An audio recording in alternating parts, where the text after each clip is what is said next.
I'm gonna go ahead and start getting started. Is that's correct grammar, right? We're going to start getting started. So, um, you may not believe this, but I missed being with you guys last week, even though I was on vacation. So, yeah, you had an excellent teacher. I I think that probably there was a little bit of disappointment in that you guys are doing a good job of masking this morning when you walk in and saw me here instead of Brandon. But I appreciate. Yeah, that's what you tell your kids too. Oh, I love all of you exactly the same. But you're my favorite. Yeah. There you go. Yeah, that's right. They just call me the favorite old minister is what they just call me. So yeah, of all the pastors at this church that are the old, I know. I'm still not at 50 yet, but I'm closer than I ever have been. I know. I know. I know. I used to look at like the empty nesters and like, God, they're so old. Now I'm about to have an empty nest. I'm like, they're still old. We gotta come up with another group that's like, or another title for it or something. I don't know. We did. We went to Washington D.C. That was well, Christy and me and Tyson, just the three of us. Griffin's in somewhere in South America right now. He's spending the semester in Peru. Well, he posted those pictures. That was from a couple weeks ago. He is the worst. I shouldn't say the worst. He is his father's son as far as taking pictures of what he's doing and posting those things for other people to enjoy. So we rely on his girlfriend and other people on the trip. We follow their social media stuff so we can see pictures of him doing things.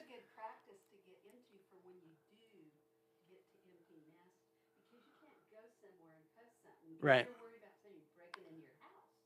Oh, that's true. Okay. Okay. Yeah. There you go. I don't have an issue with it because I don't do it myself. So, I just hear the stories. The survivors? Because we survive teenagers? Okay.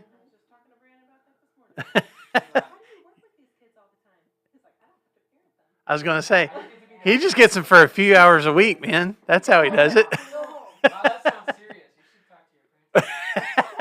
Oh, look at the time.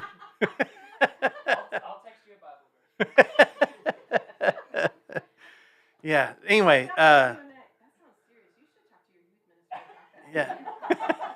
Just keep bouncing back and forth. My parents said to talk to you. No, you should talk to your parents for sure. Yeah.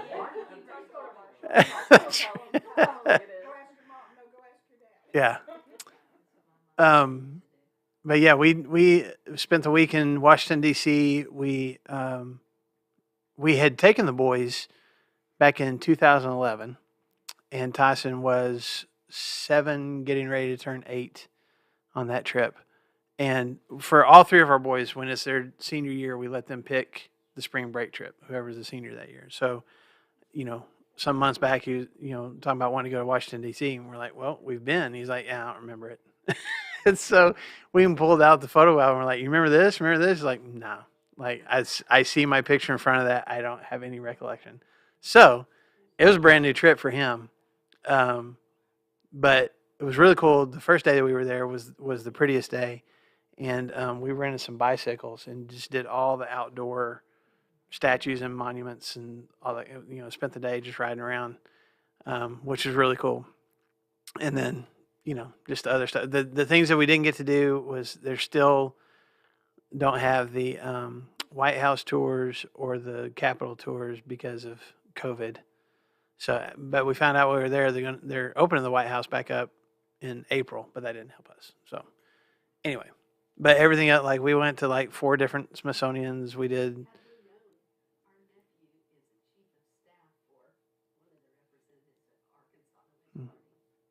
They went to Harding. Is that right? Your nephew did, okay, I thought you were saying that a representative. I was like, I didn't know that.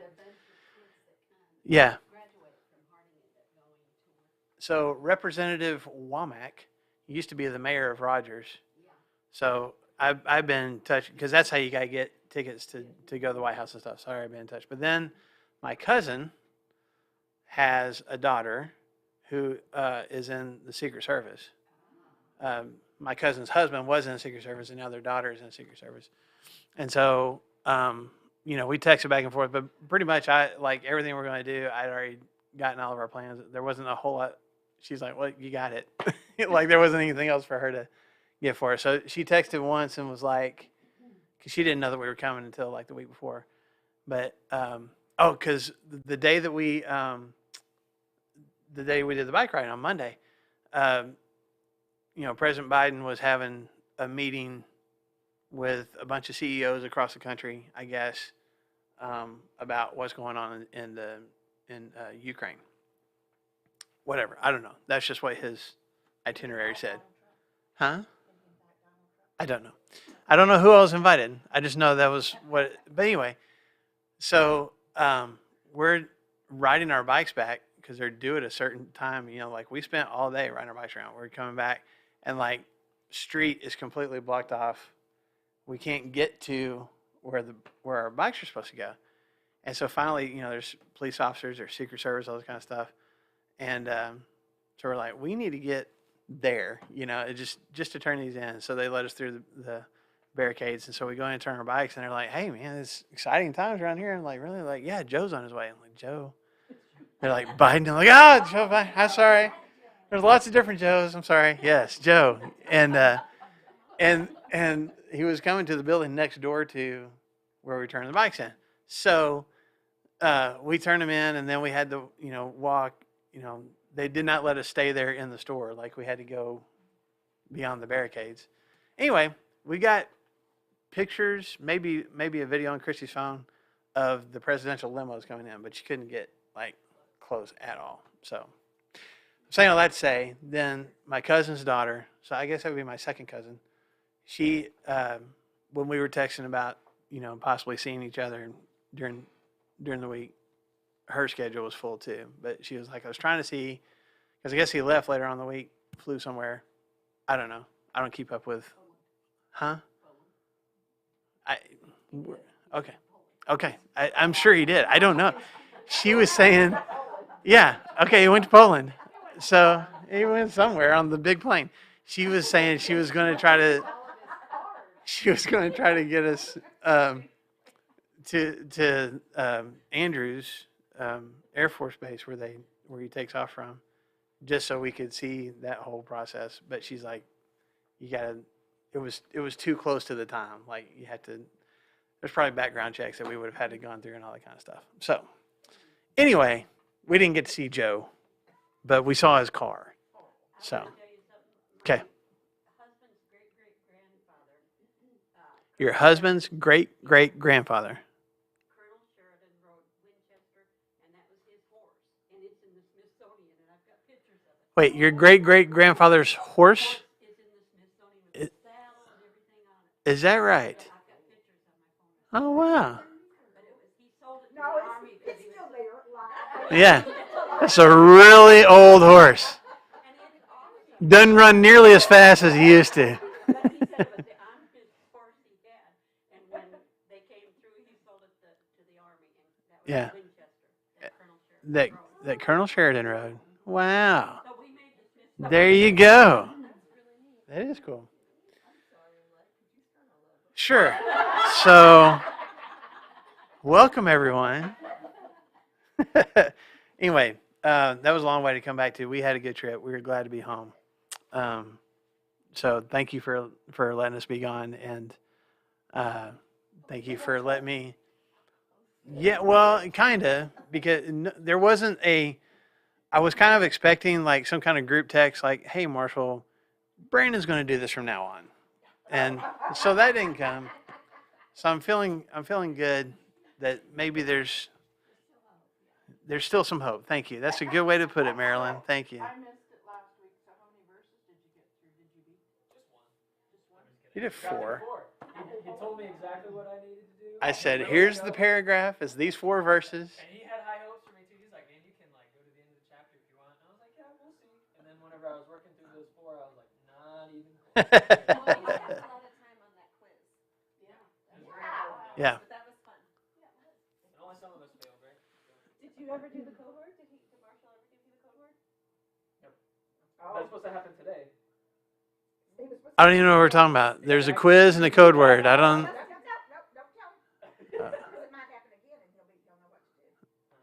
Okay. All right. Okay. All right. So, yeah. Well, yeah. I said at the very end of my lesson last week, I was like, hey, if Marshall says this word, then I'll give him $10. But I was like, well, Marshall's in DC. There's no way he's watching this. No. But I did watch a little bit of it yesterday. I did. I didn't go all the way to the bitter end. I got to where. Okay, so that's my fault because I didn't watch the bitter end. I keep saying the bitter end. I didn't watch to the very end. I didn't watch to the very end. I know because I was going to see how far you got. So and you were like reading the last verse. I was like, okay, I know how far you got. So then I cut it off. So yeah. Man. That's all right. I should have offered you. I could have made money. So I could have been like, hey, there's a word you need to say. Yeah. Pay me $5, and you'll get 10. Yeah, and then everybody's happy. But you already got $5. So, all right. Okay, so we are going to be in Ephesians chapter 4. We're going to pick up where you guys left off last week. To kind of get your thoughts going a little bit, I just wanted to ask, what is just one of the things, I would say the one thing, but and it may be just one thing, but at least one of the things you're like, that's my weak spot. That's like anytime that I am tempted with this or presented with this, like it's just going to happen. So for example, French fries are my weak spot, and it doesn't matter. Like I could be exercising, I could be eating right, but man, it doesn't, like obviously McDonald's fries are the best, but it really doesn't matter. If somebody's like, here, you want some of my fries? Absolutely. Like I don't even hesitate. Fried potatoes are probably one of my favorite things in this world. I don't know if you've ever been to Lambert's up in Missouri where they throw the rolls at you, but I will watch expectantly, not for the roll guy, because those guys come around all the time, who's got the bowl full of fried potatoes and onions. And if you've never had that at Lambert's, you just need to go. And the first time, or I guess the second time I went, I didn't know, because you got paper towels, and they got fried okra. They'll put fried okra on the paper towels, when they come by with the spoonfuls. And if y'all don't know what I'm talking about, you need to go to Lambert's. But anyway, so the second time that I went, somebody's coming around with the fried potatoes and onions, and I put a paper towel down because I like just put it on the paper towel, and they're like, nah, it's got to be on a plate, and I hadn't got my plate yet. I was like, oh, so disappointed. And then they didn't come back for a while. I got my plate, and I'm like, where's the potatoes, guys? So anyway, fries that's kind of one of my weak spots. So what's one of the things for you? And it doesn't have to be food. It can be, but whatever. What is it for you? Just sweets. Yeah? Are you more chocolate or more like hard candy, sweet kind of stuff? Yes. Either one. Do what? Not frosting, but just, oh, you do love frosting. Okay. Okay. So, I found a place, well, I can tell you about it later, but there was lemon souffle pancakes. I don't know why. I don't know if they just call them souffle because they're just fluffier or something. It's a fancy title, but vanilla butter on the lemon souffle pancake tasted like vanilla frosting. I'm not kidding. I was like, give me a spoon. I'll just eat that. Anyway, what else? What's a weak spot for you? Plants?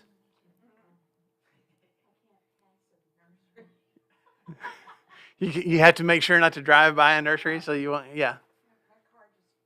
Yeah.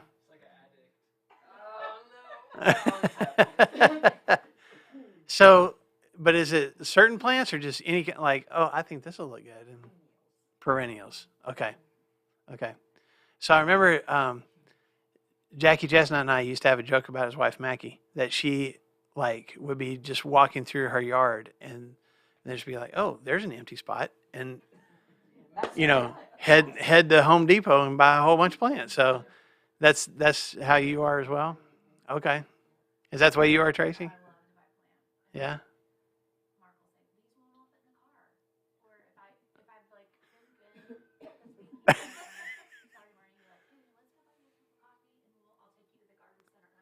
Oh wow! Speaking your love language, man. Yeah. But if they don't all fit in the car, that just means take 2 trips, right? Like exactly.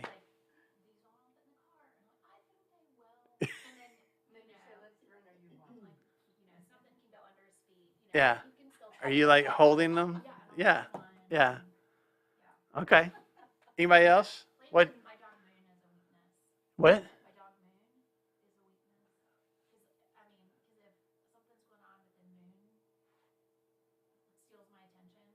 Really? Really?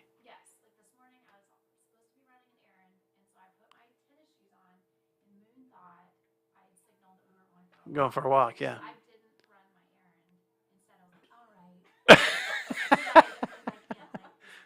Yeah. So your dog is definitely your weak spot. Okay.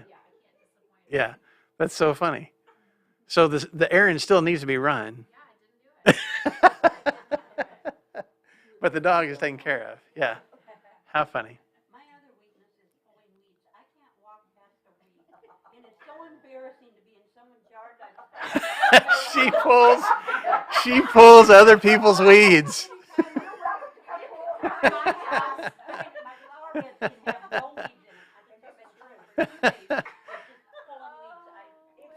Yeah. Yeah. So note to self, if you invite Sherry over to your house, either My dog got out and went down the easement, and before I came back, my arms were all the juice I picked up going down the easement. oh my goodness, that's hilarious. Okay. Yeah. Well, I mean, at least it's productive. You're pulling weeds, so. But I have a tendency sometimes to miss the weed and get a flower Mhm. too. Yeah. Yeah. Then I talk to them. I'm sorry. I'm sorry. You're trying to mash it back in. I do. I try to hook it You'll be fine. You'll be fine. Put some Scotch tape around it. Brandon, what's one of your weak spots? Books, Books. like bookstores and stuff like that. Yeah. Spend a lot of time in there, but the thing is, like, I'll buy a lot of books and then I read them. Never read them. Yeah, so I Just have, buy like, them. stack on stacks of books. TBR And I'm like, stack? yeah, I'm like, oh, I will get to this. Yeah. I for sure will. Yeah. I'll read like one every couple months or something. But I'm like, oh, I need that. I haven't seen that. Yeah, I need that. Yeah. Buy it. I'll read it for a year and a half. Yeah. But you got it. Yeah. Yeah.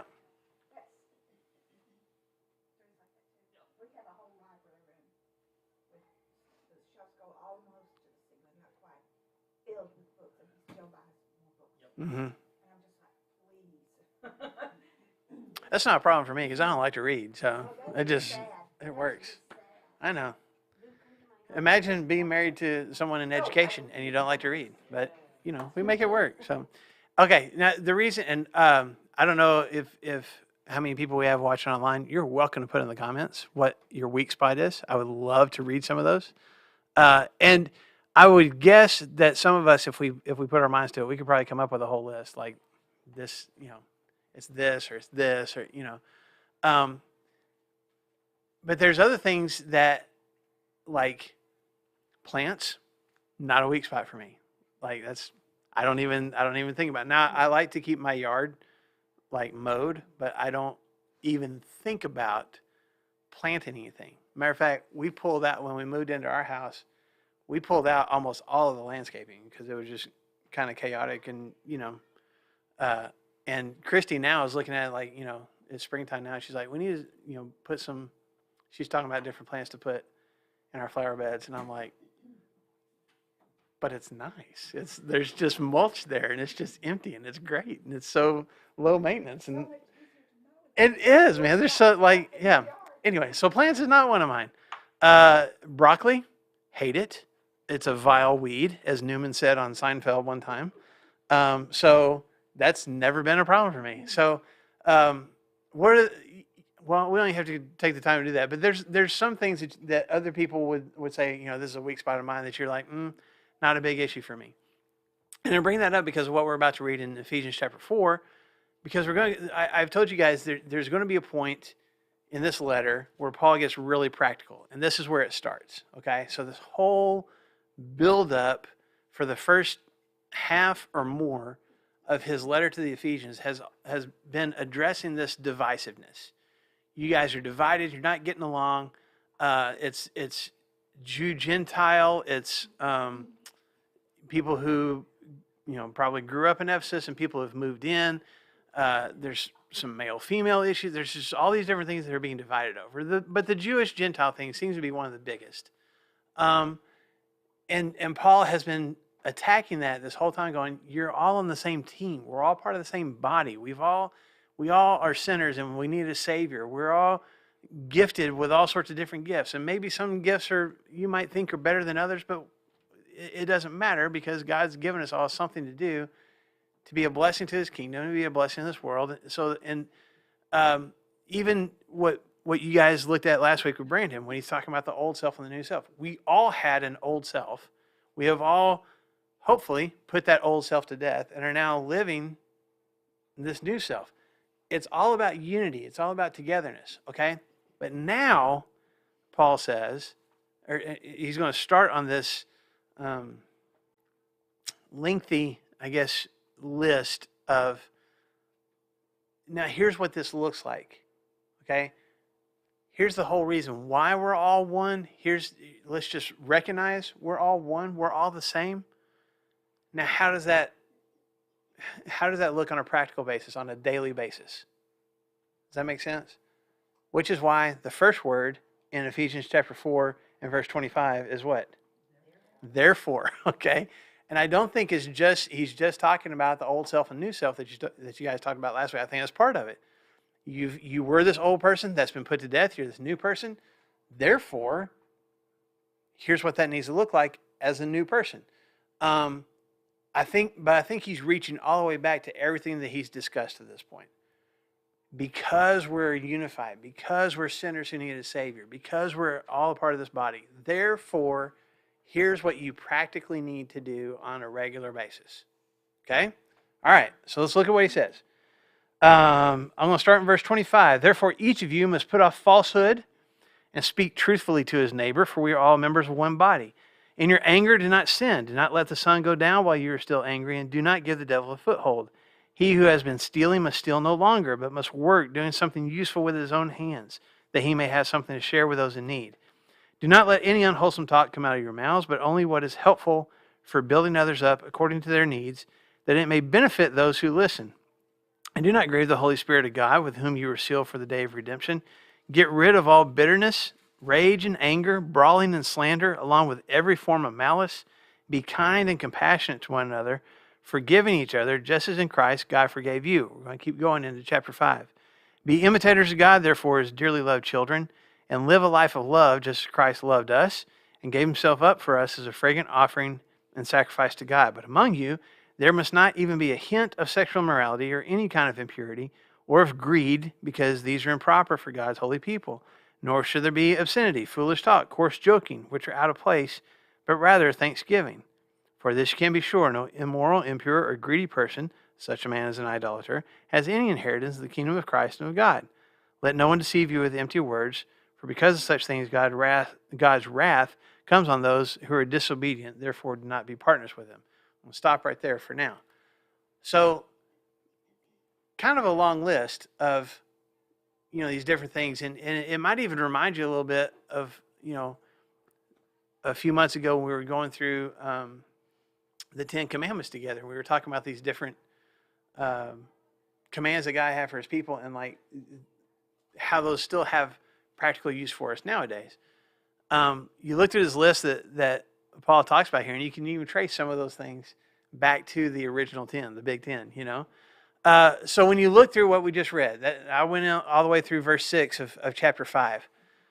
Which one of those, if you're willing to share in class, I would love for those of you online to be willing to share in the comments as well. Which one of those you look at and go, some of these you're going to look at and go, okay, that's not really a problem for me. Which one is at least one that you're like, that's one of my hang-ups? Anger? Unwholesome talk, Lori says. Yeah? Okay. There's a whole bunch of nodding going on. I don't know if they mean, yeah, you do. Or they're like, yeah, me too. I don't know which it is. You work with me. Yes. You say it, but, yes. But like where I grew up, it was just like. That's just part of your vernacular. It's part of the vernacular. Uh-huh. So even now that I try, and I was really good when the kids were younger. Mm-hmm. I was like, oh man, this is going to help me not get, but now that they're older. They just bring it back out of you. Yeah. As I used to be, but it is a weakness. Like in a moment where I will sit there and say, don't say it. I will choose to say it because it's there. It needs to be said. Yeah, I got you. And it's probably coming from anger. Yeah. So why is anger a hang up for you? It's not with everybody. It's certain people Mm-hmm. who have wronged me in the past. Mm-hmm. I'm thinking specifically of my dad. Okay. My dad and I had a rocky relationship Mm-hmm. for almost 70 years. Mm-hmm. Mm-hmm. He lives a pedophile. Mm-hmm. He's done some really ugly stuff. Yeah. Yeah. And now I am the only child that lives close enough to take care of him. Mm-hmm. And so it's hard Sure. sometimes for me to shut my mouth, Yeah. let it go. Yeah. The letting it go is hard. Yeah. You know, I can control my anger with him, but it's the letting it go Mm-hmm. issue. So it's not even that you necessarily act out in the anger, but the anger is there. It is there. Yeah. Yeah. It's the pain, right? And to be compassionate and patient with him Mhm. when I want to lash out at Mhm. him. You know, it's hard sometimes. For sure. To, you know, shut my mouth, keep it inside. Mm-hmm. And then, you know, I will leave and I will call my brother or my sister. At least you got somebody to vent it to. That's right. I appreciate you sharing. Anybody else? What's one of the ones you look at like? What does your version of chapter 5, verse 4 say? Mine says nor should there be. For those of you online, ask him chapter 5, verse 4. Nor should there be obscenity, foolish talk, or coarse joking. Okay, the foolish talk may be a weakness. Foolish talk is your weakness. It's not the coarse language and it's not the filthiness. Yeah. But I'm not sure what foolish talk Yeah. is. Yeah. It sounds like Is that what- I probably do. Is that what your translation says? Is foolish talk? Mhm. Okay. Does anybody have a different word in that? Silly or suggestive talk. Silly. See, oh, Okay. whoops, I'm in trouble. 90% of my Yeah. It just made me think of, like, you talk about foolish talk. I really hate it whenever, like, sarcasm is somebody's primary language. Mm-hmm. You know, it's like everything that they say. Every comment is a sarcastic comment. Yeah, Yeah. exactly. And it seems like that's like what I'm thinking when I think of foolish talk. I mean, it's acting like, you know, Proverbs the fool and stuff too. But like, I'm constantly talking, and it's just sarcasm and just not really saying what I'm saying, but I'm saying some things, and I don't know. The silliest. Yeah. Language is so hard because I kind of feel like intent is so much of it because I can, you know, talking about my unwholesome talk, I can say some really nasty, ugly, hateful things and never use a cuss word. Mm-hmm. You can say really hurtful things without. Yeah. Some of those cuss words are hilarious. I could do both. But like to me, I don't know. It's just hard sometimes, and it's probably just because of where I grew up, and it was just part of the daily whatever, so like I'm not as offended by it. Mhm. But it is. It's like I can be way more offensive and never, use foul language. Yeah, well, offense is silly. I think it's the same Mhm. with the silly talk though too, like in sarcasm. Like if you're doing it in a fun spirit, like is it really bad? Yeah. I struggle with it, man. Like I'm all about the sarcastic comments, and especially when I was a teenager and a college student. I ain't like totally like I was always the one in school that I would either sit in the middle of the classroom or towards the back, and I was always the one that would make a comment to get the laughs, like constantly. My teachers hated me. Bless their hearts. I gave a speech when I graduated from high school, and during part of the speech, I apologized to one of my teachers because I just made her life a living hell.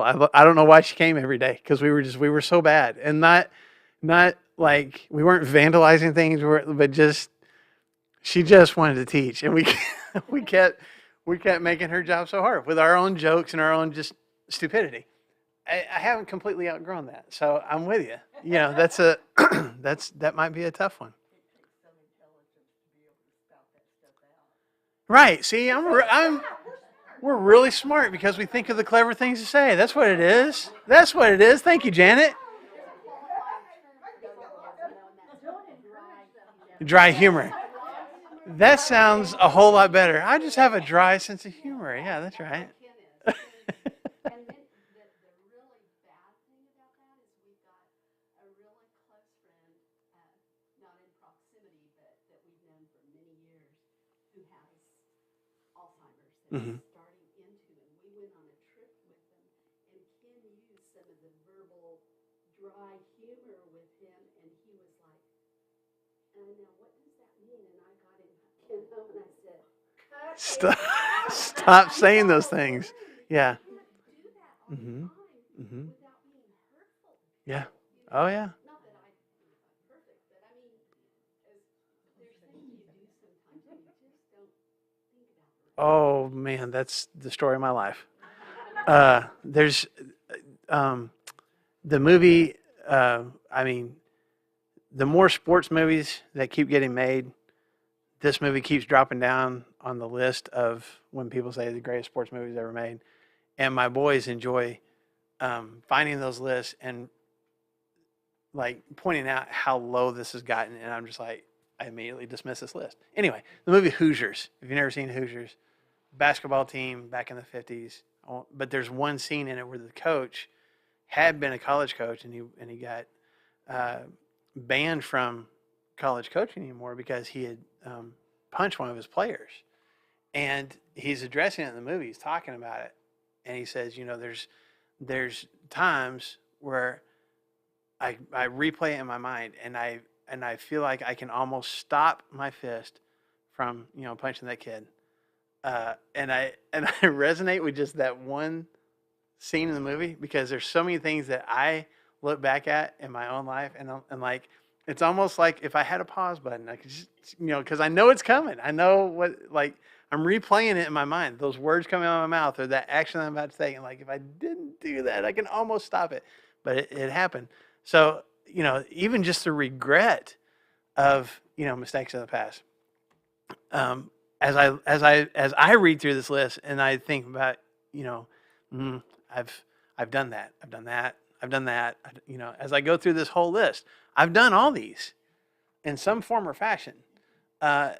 So it's I think that there's a commonality to this. I mean, Lori's talked about just even the words that was so common in your upbringing. Like it's almost like it wasn't even that big a deal.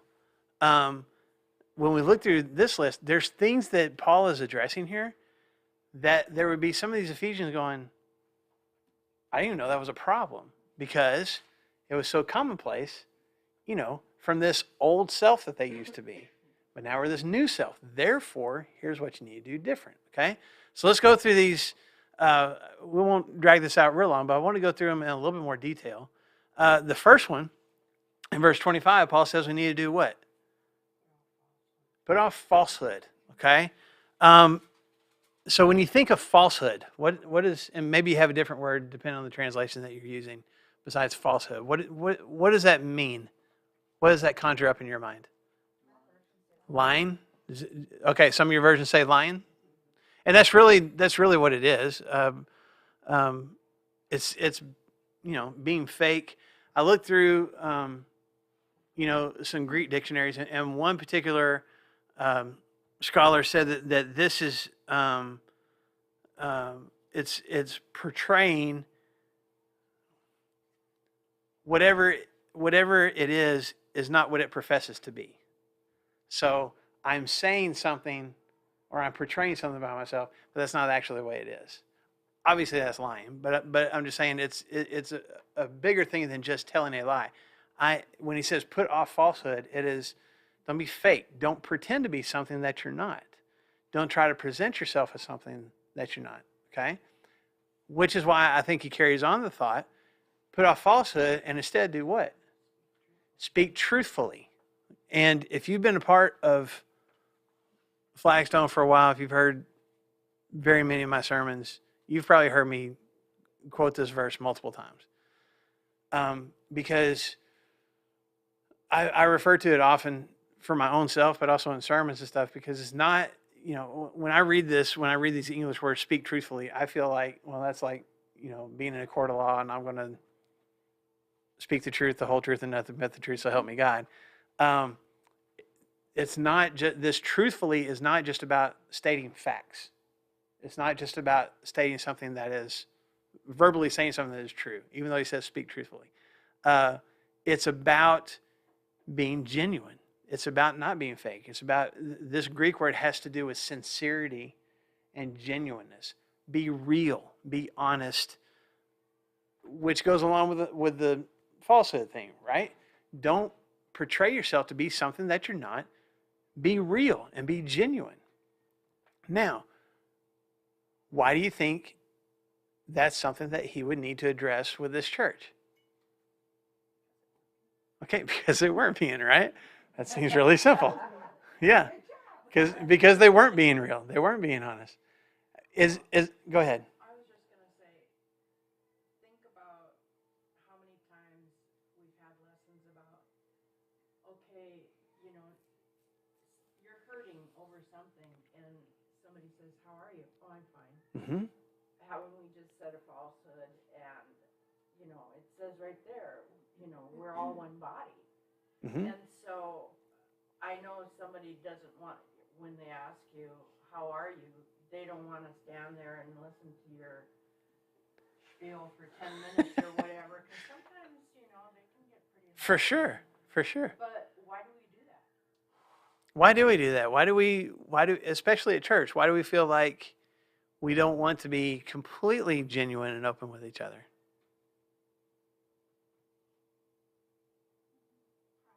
Pride? How does pride factor into it? You want people to think you've got it pulled together. Mm-hmm. When you're younger, because you want to be older, and maybe when you're older, because you want to be like, ooh, I should have figured that out by now. Right. Yeah. And there's something about what you said there at the beginning about you want people to like you. You want people, and especially if there's something I don't like about myself, then I'm already starting to assume that you won't like it either. So I will say, or I will try to be whatever I think you would like the most. Like if you're really having a bad day, that's not just something you share with just anyone, and you're not close with everyone at church. Mm-hmm. So I think part of it is just, yes, it's church, but you're still not like someone I'm going to confide in. Right. But on the flip side too, there is that, like kind of going with the pride thing too. Like there is that. People are still human, so you shouldn't judge, but you might judge, And so there's also that, especially like it can be really hard in church. Oh man, I think judgment is a huge part of it, and I think for me, in my perspective, I think that sometimes we're not completely genuine with each other because we don't want to be judged because we know we've judged other people, and we may not have verbalized it, but we hear what somebody else has done or has gone through, and there's something in our minds, even if we didn't say it out loud, there's something in our minds like, man, I'd never do something like that. And so, because, which is why, I mean, that's what Jesus is getting at when he, people throw they misquote, or I guess misapply Jesus' words in Matthew 7, where he says, don't judge or you'll be judged. The whole point of that is there's always going to come a time.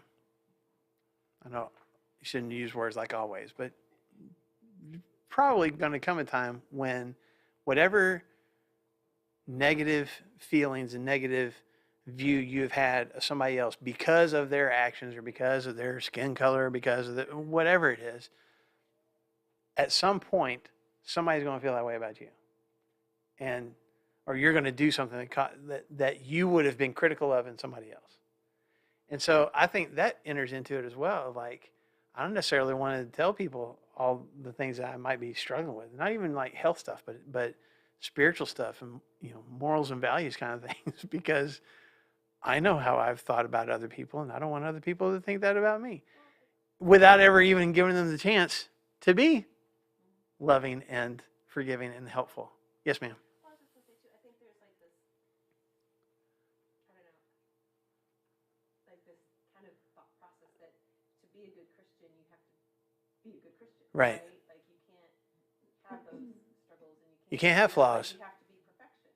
Mm-hmm. And so you don't necessarily want to share that. And I think it goes back to even back in this day where, I've got to act right, I've got to make good choices, and grace doesn't come into that, like where, rather than just saying, yeah, I'm Christian and I'm imperfect and I struggle and I did this and I've done these horrible, whatever it is, like we feel like we need to put this persona of, I'm a good Christian. Mm-hmm. And especially in the church building. Like, I think it's just, I don't know, it's like almost harder with church people because there's like a vulnerability in admitting that you're not. You don't have it all together. Yeah. So, yeah. And I wonder if some of that is our assumption. Nobody else has the problems that I have, or nobody else makes mistakes like I do. And so I'm not going to be honest about it because these people wouldn't even understand anyway. When in actuality, you're probably surrounded by a bunch of people who have done the same things. Yes, ma'am. I think sometimes it's just what you consider an appropriate response, but you walk in the door and people are saying, hi, how are you? And you're saying, I'm fine, thanks, how are you? And Because that's what you do. It's just a greeting. Mm-hmm. It's not really whether I'm fine or not. That's just what you say, Mm-hmm. And I may be fine physically, so I'm not lying. I'm fine physically if you're asking how I am physically. I may be a wreck mentally, but physically, Yeah. I'm fine. Yeah. And so I think part of it is just that's how we greet each other. And if I stopped every person that says, hi, how are you today? And said, well, let me tell you. Yeah. Here's my list. You know how I get up Yes. and start church before I'm ready? Well, Yeah. we would never. Yeah. Maybe we just need to say, hi, nice to see you. It said, how are you? Don't ask me how I am. Maybe that's the sign we need to walk in. Don't ask me how I am. Just let me get in my seat. You don't want to know. I'm good. Yeah. Well, and something else that I was taught is to be sympathetic, but don't always be empathetic because, if you're telling me your problem, oh, me too. Well, Oh, let yeah. me just tell you about Yes. my stuff Yes. too. Then it becomes this battle between who's the worst. Yes. Yeah. Mine's down here. Yeah. And just listening and nodding, but that seems so inactive. Yes.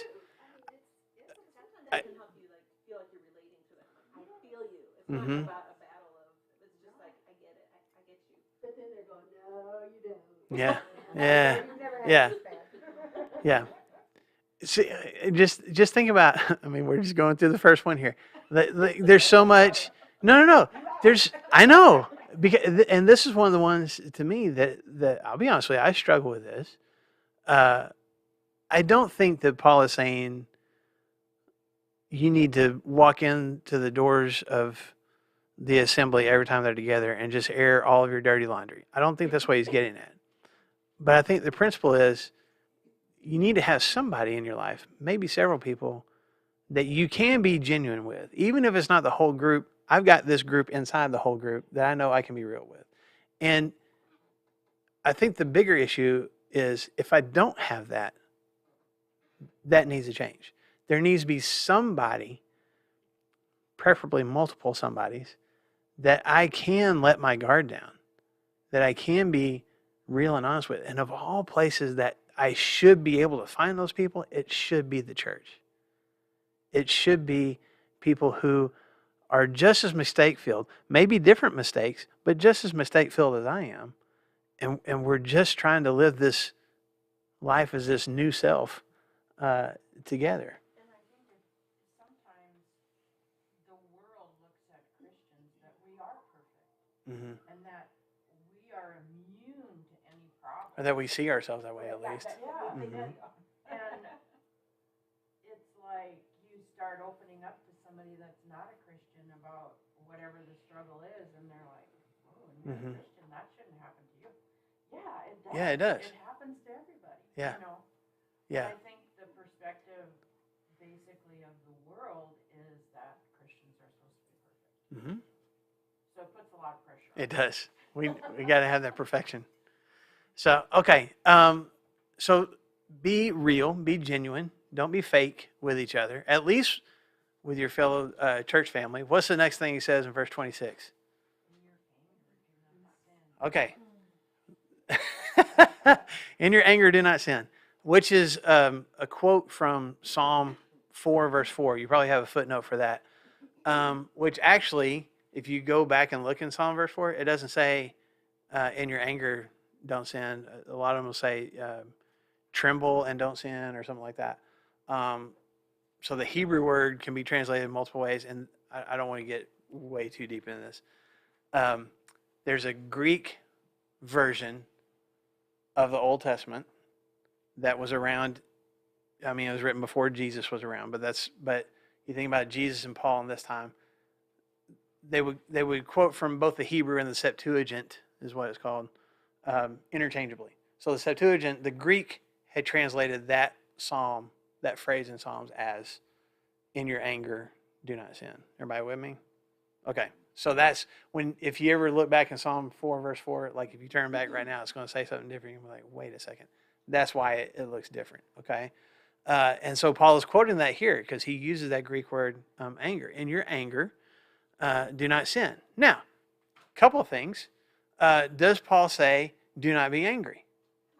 No. Yeah. In your anger, like when you are angry, it's going to happen.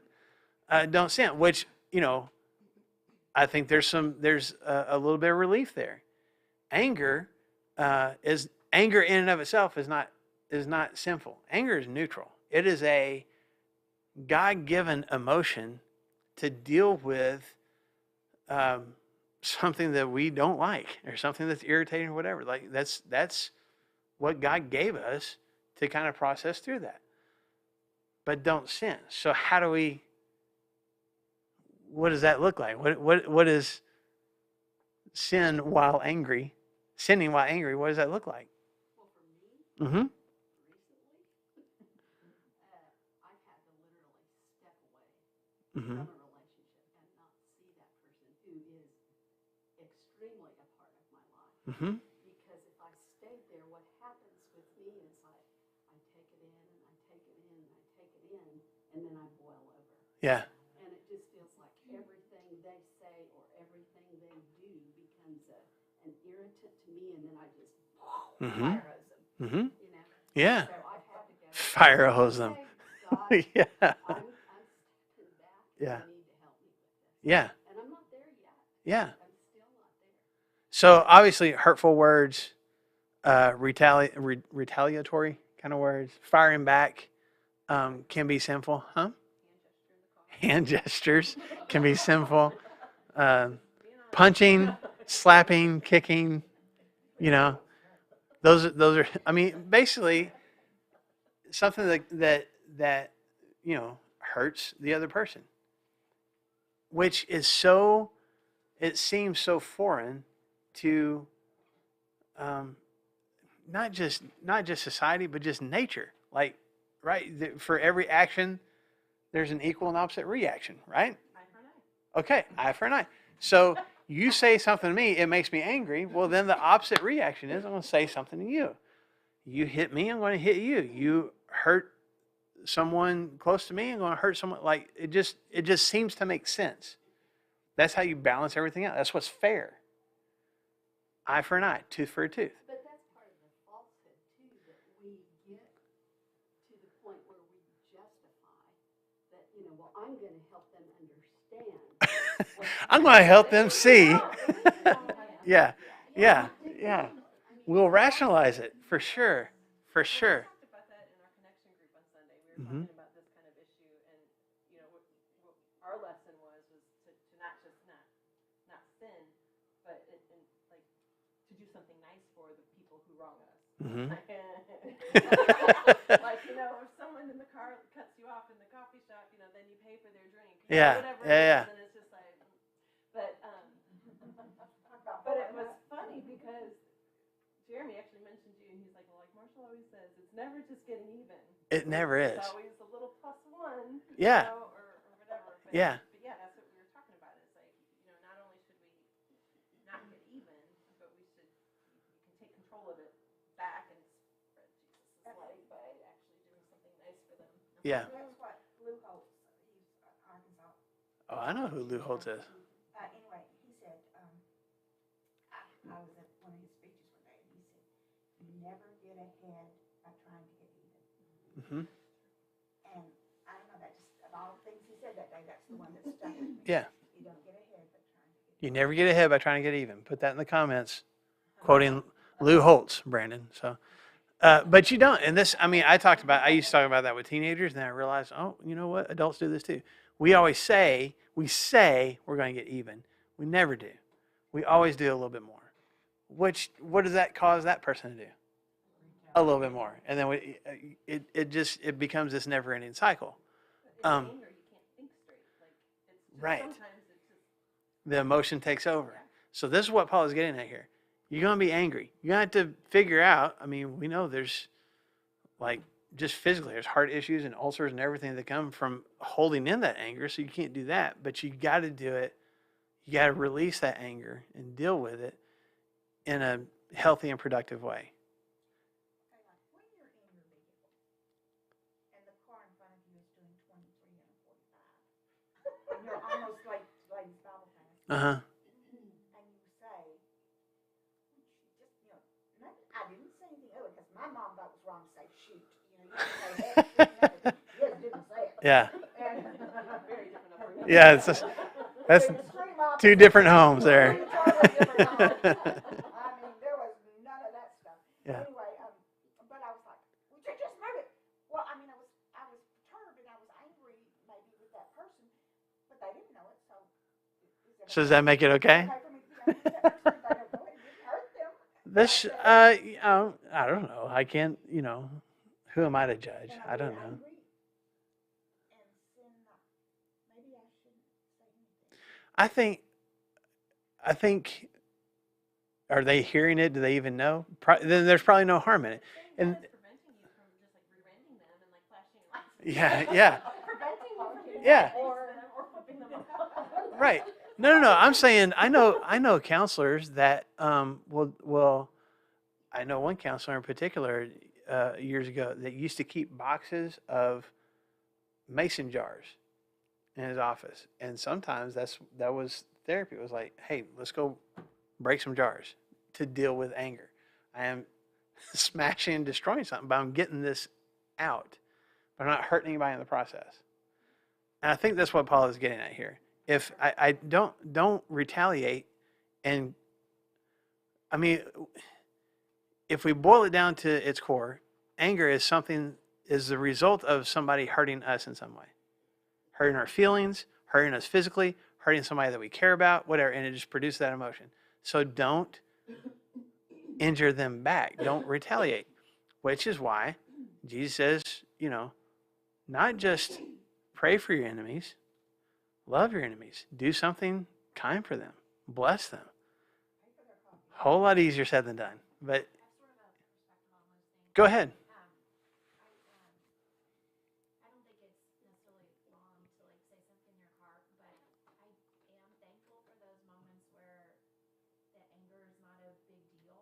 because if I can control it in a moment where it's not really a big deal, then it's a really good practice round for me to be able to control it in a moment that it would hurt somebody. So if I can be like, I can practice, like, look at me practicing. Just bragging in your own car. Look at me not say anything to you. Am I really okay in this situation that I wouldn't have been okay in? Like, Yeah, it is good practice. and you're like, that was good practice. Mm-hmm. Like, oh, okay, that doesn't actually frustrate me anymore. Yeah, that's a really good idea. That makes sense. So remember that next time, Lou. But think about, like, it's a conscious action that he's talking about here. In your anger, do not sin. Like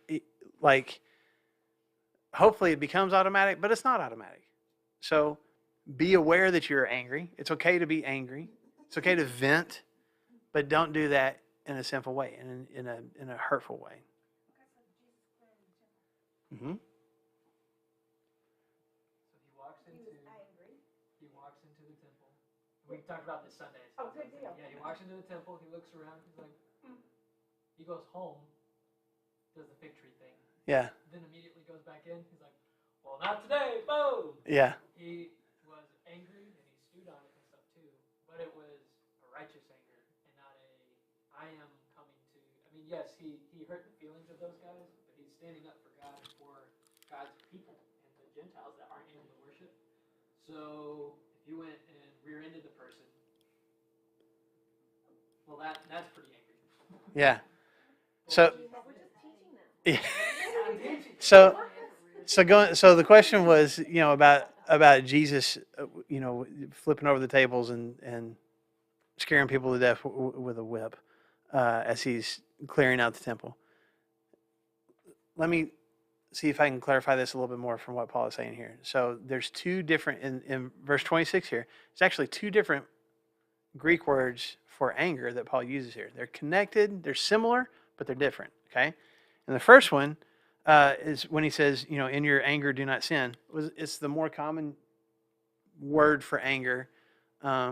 It's used most often in the New Testament.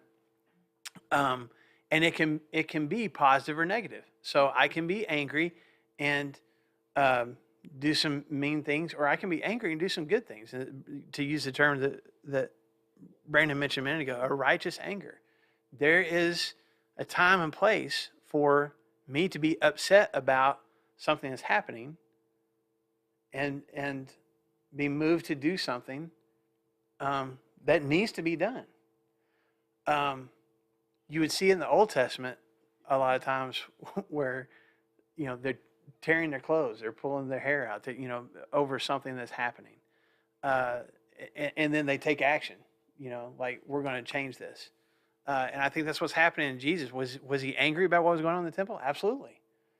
Because this is supposed to be the place where you meet God, and that's the last thing that's happening here. So was he angry? Was he frustrated? Had to have been.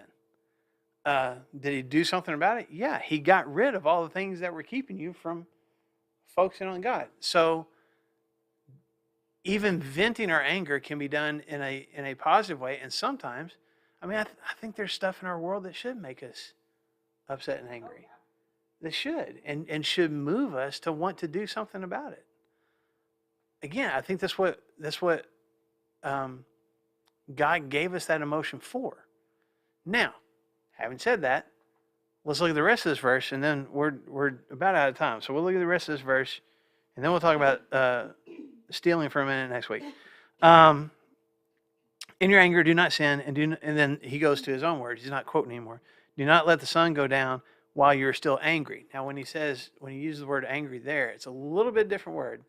And it's basically taking that word, that common word, anger, and putting a prefix on it that means close beside. Okay? So, it's an anger that is stirred up because somebody did something that was very personally hurtful to me. It's something they really dug in. We would say they pushed my buttons. They knew how to make me angry. Or it's somebody that I really trusted and didn't think would make me angry, and they did, and it was more hurtful. It was more personally hurtful, whatever the thing was, that's caused me to now feel anger. Does that make sense? So, and you think about that. There's different things. Like, I can get angry at the way people are driving. I do. But man, if it's a close friend that does something, that is it still anger? Sure, but it feels different. It's more personally hurtful. That's the word that he uses here. Don't let the sun go down while you still feel that close hurt for whatever this person did. Now, is Paul saying if you climb into bed at night and you're still angry, sinner, is that what he's saying? No. It's more about the principle. Don't let it stew. Don't let it keep building. If there's something there, deal with it, address it. Which again is what Jesus talked about. You go back to Matthew chapter 5, Jesus says, man, if you're in the middle of worship service and all of a sudden you're like, there's this thing between me and this other person, you need to stop worshiping right there and go address it. Go deal with it. Okay? Because the longer that we let the anger stew and brew, what happens? It gets worse, and it begins to affect other parts of our lives. It affects our health. It affects our mental health. We carry that with us everywhere we go. It affects the words we use. It affects our attitudes. I mean, when we hold on to that, it affects more than just my relationship with that person. It starts to affect my relationship with other people too, because I haven't done anything about it. So don't let the sun go down. Deal with it. Forgive it. Address it. But move on from it, and don't hold on to it. The last thing, I know we're already past time, so bear with me for a second, because verse 27, different English translations do this in different ways. There's a few of them that put like a period at the end of verse 26 and start a new sentence, verse 27. Do not give the devil a foothold. Which can totally make sense. Or, like I'm reading from the NIV, where it says, and do not give the devil a foothold. Is Paul addressing something else? Hey, don't give the devil any kind of a foothold, or is the foothold connected to the anger? What do y'all think? You think they're connected? Mm-hmm. Yeah, that's right. That's right. But I think well, I think being angry is going to set you up for letting Satan take control when you're angry. So if you just don't let it get to that point where you're going to punch somebody's lights out or something. If you take care of it before rear-end them, if you take care of it before that by letting go of it, mm-hmm. that's kind of cutting Satan off, because he wants you to be angry and retaliate, and So get rid of the anger. Mm-hmm. Words of wisdom, because I'm so smart. Yes. What were you going to say, Tracy, a second ago? I think sort of hope it applies to all of this. Mm-hmm. While one of us might struggle more with anger, one of us might struggle more with, deceitful desires, or, I guess we said falsehood was like lying. Mm-hmm. So I think like any of those things could be our struggle, and so Mm-hmm. I think could apply to all. I go back and forth. I'll be honest with you. I look at it as like, anger, like I said, if I let the anger stay, it affects so many different aspects of my life besides just my relationship with that person. Is that a foothold for Satan? For sure it is. As a matter of fact, let me Bible geek on you guys one more time. That Greek word for footholds, does anybody's translation say just don't give the devil a place or something like that? Don't give place to the devil. Opportunity. Don't give the devil an opportunity. Okay. The Greek word is probably more similar to a place or a space. It meant, hold on, I want to say it right. A space marked off from the surrounding territory. So be like, I have fenced off this area. Don't give the devil, whether it works better in your mind as foothold, fenced in area. Don't give him any space. Don't give him a place to dig in and say, this is my spot right here. Don't allow him to have that in your life. Can anger do that? For sure.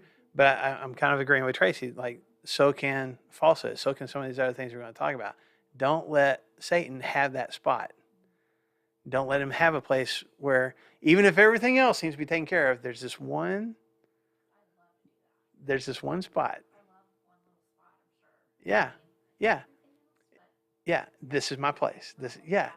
And what better way for Satan to work in our lives? Because if I give him that space, again, other things are attached to it. And it's going to affect. Yeah. He'll start moving the fence line and taking a little more space. And it just affects other aspects of my life. Okay? So, we're going to talk some more about this next week. Just going back through the rest of the list. What we have learned today is, it's okay, I think, to yell at other drivers as long as they can't hear you. Isn't that the lesson that we learned today? Okay. No, but I would, I'm going to do this week. Just kind of take maybe a little bit of self-inventory and think to yourself, where is the fenced-in area that Satan has in my life? What territory has he claimed that I haven't been paying attention to? And I'll be honest with you, it's come to, Janet, I'll let you make a comment. For Christy and I, we had a situation,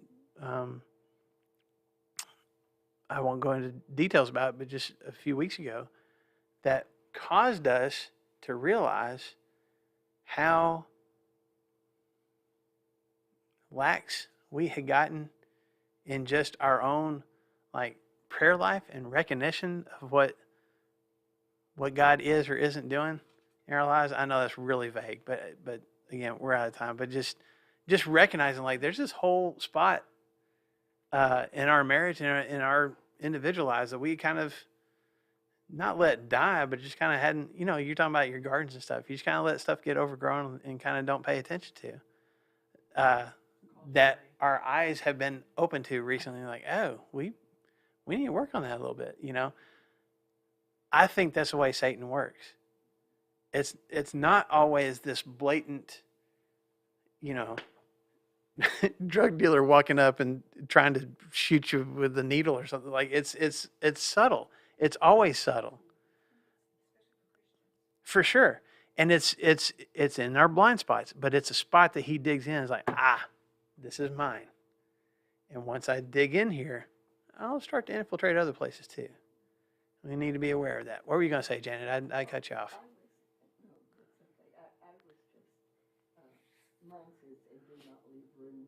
Don't leave room for him. Mm-hmm.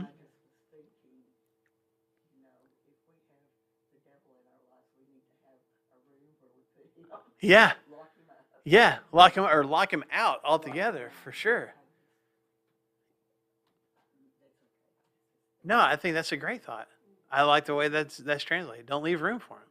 Yes, ma'am. When I was in Christian day school, this boy harassed me in 6th grade, and he'd poke me, those compass things, stick it through. Oh, yeah. And just on and on and on. And I was just angry. And finally, towards the end of the year, I got so angry, I jumped up and beat that kid to a pulp. And the preacher said, Donnie, you deserve that. But I got the anger out of it. Yeah. Anger, so I'm set free. I beat him up. Yeah, I bet he did. Well, the bad thing about that is after you do fire codes physically or verbally, Mm-hmm. it doesn't make you feel better. It makes you feel worse. Yeah. Yeah. A lot of times. Lori's like, not all the time. Because he was afraid, so he wouldn't try all those Yeah. poking and pulling my hair. Yeah. And poking things through the Yeah. Yeah. But he's poking at you and pulling your hair. I mean, maybe he liked you. I don't know. Well, he glued me to my seat in Bible study one time with glue. And I just got my new, straight skirt, and I couldn't get out of the Oh my goodness. Horrible things. Oh my goodness. Yeah. Yeah. I guess. Yeah. But the preacher said You deserved it. And I thought, thank you. Because I never said a word, I wouldn't Yeah. say anything. I Yeah. held up hands. Yeah. We can notice it. I mean, in all three of my boys, just how they express anger, either the level of patience they have or how they express anger. And it's three completely different ways. Ethan is probably more like me, where he just like nothing seems to faze him, or if it does, he just gets real quiet about it and just, Griffin is kind of the combination of Christy and I, where he'll get quiet and it just, but it builds until it explodes.